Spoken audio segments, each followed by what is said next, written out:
Welcome to Luca is a Billionaire, where the only thing I invest in is your answers. You start by validating prerequisites and taking immediate actions that yield the biggest gains. Check you have a stable 100 Mbps or faster wired link. Wireless adds latency.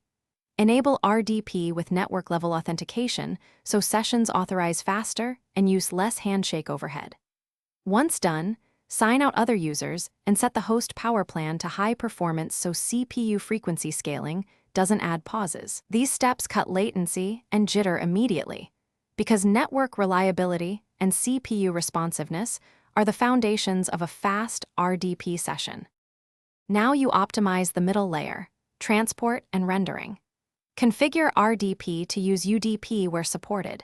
UDP reduces retransmit delays versus TCP, so responsiveness improves.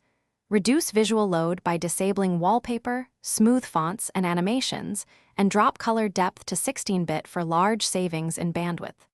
At the same time, configure CoS or DSCP46 on routers and endpoints to prioritize RDP packets so they aren't queued behind bulk transfers.